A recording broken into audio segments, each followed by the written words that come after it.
This summer, I wanted to make a respectable MOC for each of my factions, and since I'd gotten a bunch of tree parts from the Lego wall, I started off with the Forestmen. This build concept is pretty simple, just a tower against a cliffside surrounded by forest, but I got to experiment with some fun rockwork techniques and a couple other ideas that have been kicking around in my head for a while.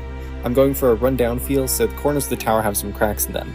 I also got to add these stone supports around the top and base of the tower, which adds a lot more shape to it than if it were just a square. And then lastly, I placed in the trees.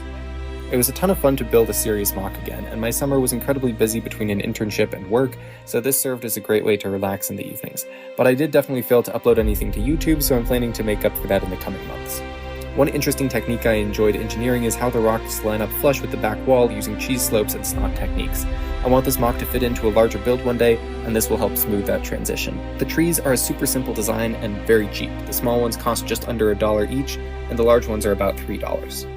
Going around the back, things are fairly ugly. I don't ever see this view, but I couldn't help but add a small interior.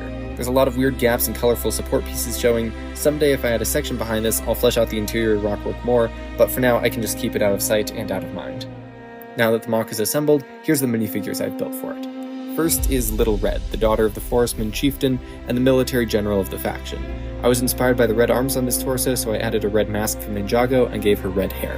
The legs come from an old Hobbit minifigure.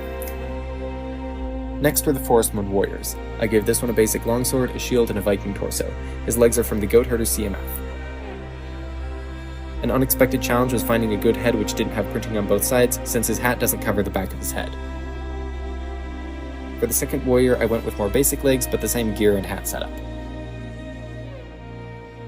And then lastly, we have a forest ranger. He has a longbow, quiver, and a brown hood, but is otherwise clad in green. I swapped the arms from red, since red would stand out too much in the underbrush, and this was a great opportunity to use the patch shoulder arm from the Goat Herder CMF. So that's my Forestman Tower MOC. Give it a like if you enjoyed. I have a prototype for a massive expansion to this MOC, and if this video gets over 5,000 views, I will finish that and make a video on it. Thanks for watching, and farewell.